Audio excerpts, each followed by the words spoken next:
It's that time again.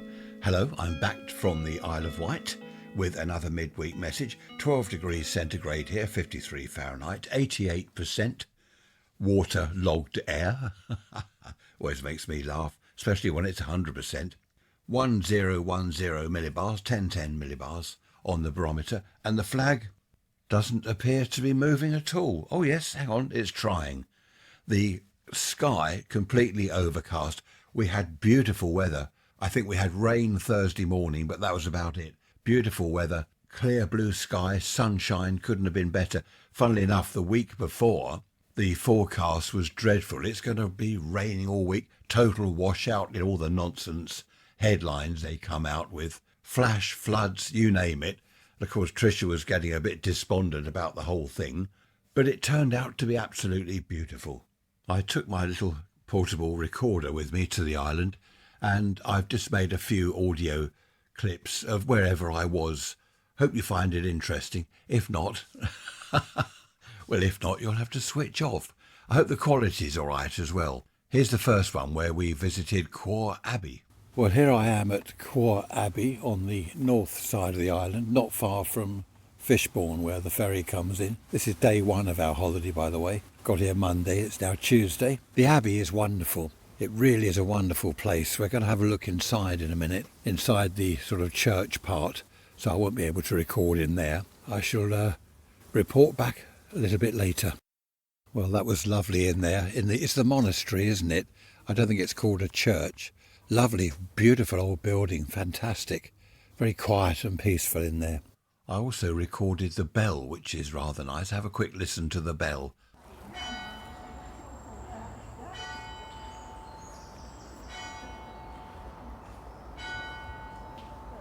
We then went to Whippingham to look at a church.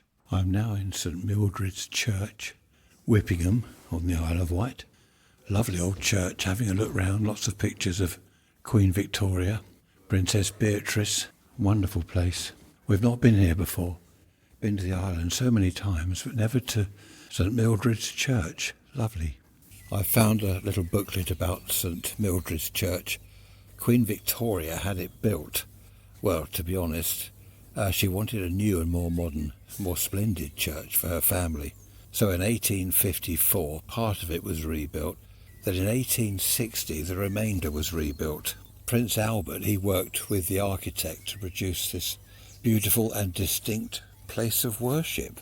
Princess Beatrice was married in the church and is now buried in it. Beatrice was the daughter, wasn't it, of Queen Victoria and Prince Albert.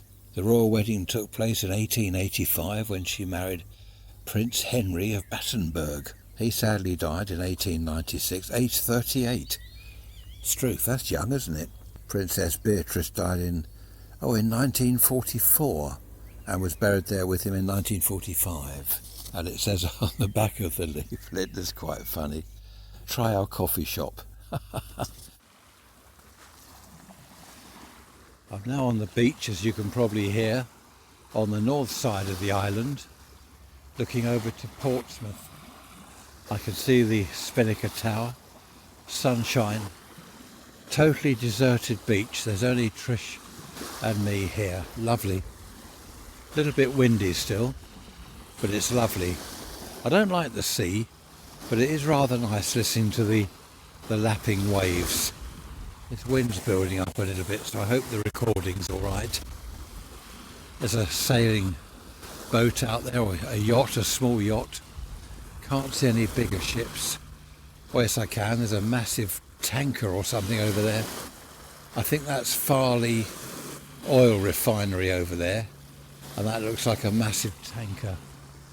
But a really nice day. The oil refinery is not Farley, is it? That's Farley's Rusks for babies. Do you remember Farley's Rusks? It's Fawley, isn't it? F-A-W, I believe it's Fawley Oil Refinery at Southampton. There was a bit of clipping there on the audio. Went a bit funny. That's because of the wind, and the sound of the sea was rather louder than me. I'm not going to bore you with any more audio clips. I've got several more. We visited Carisbrooke Castle, all sorts of places on the island.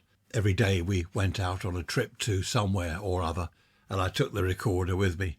What I might, what I might do is put the whole lot together and make one complete recording at some stage. I must just read you this weather report. UK weather forecast. New charts show exact date 600-mile wide heat wall will hit Britain. 600-mile wide heat wall. What are they talking about? Didn't we have that a while ago? A few weeks back I remember talking about a heat wall. I think whoever writes this stuff must be mad. I don't know what they're talking about. Now let's move on to museums. I like looking around museums. They're lovely places, various things to look at, and there's always a little sign, isn't there, explaining what's what. But this is the problem. Here's the thing.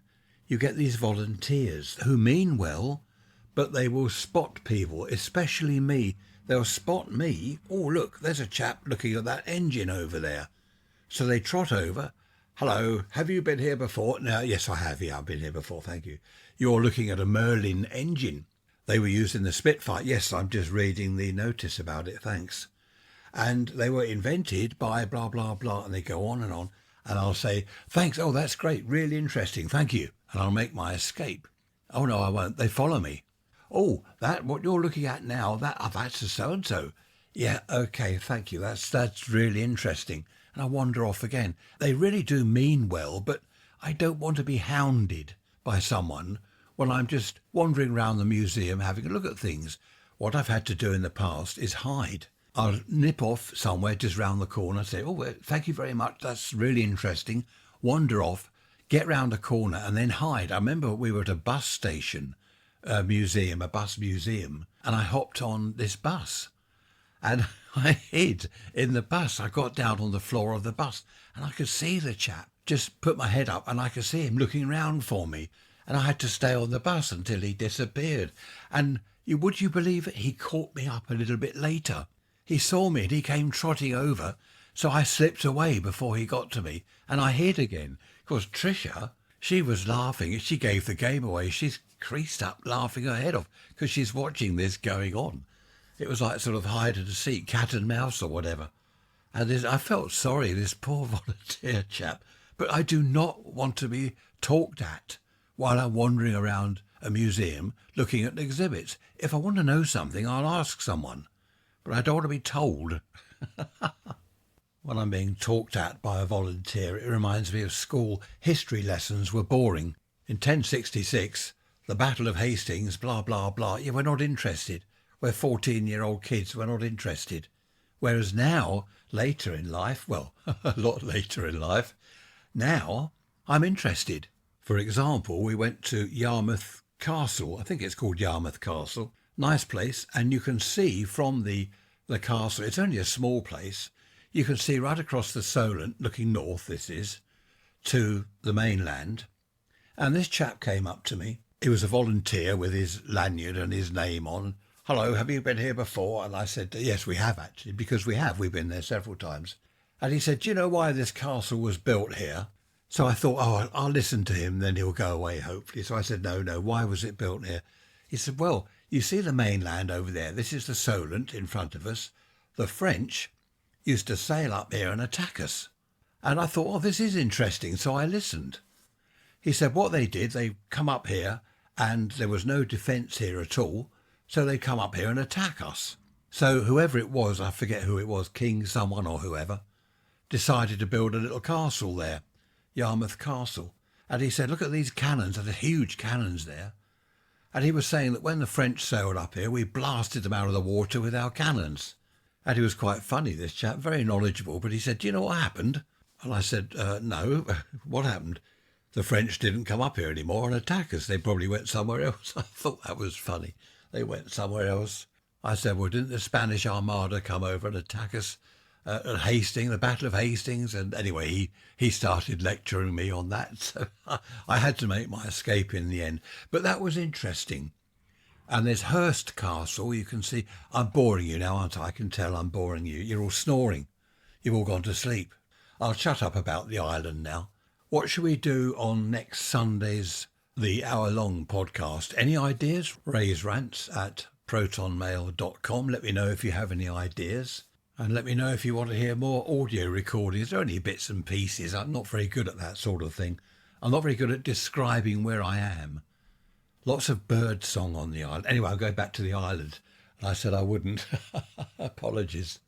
Okay, you behave yourselves. Be good. Don't do anything I wouldn't do. Be bad. Don't get caught or whatever. All that nonsense. And I will see you on Sunday. Take care. Bye-bye for now.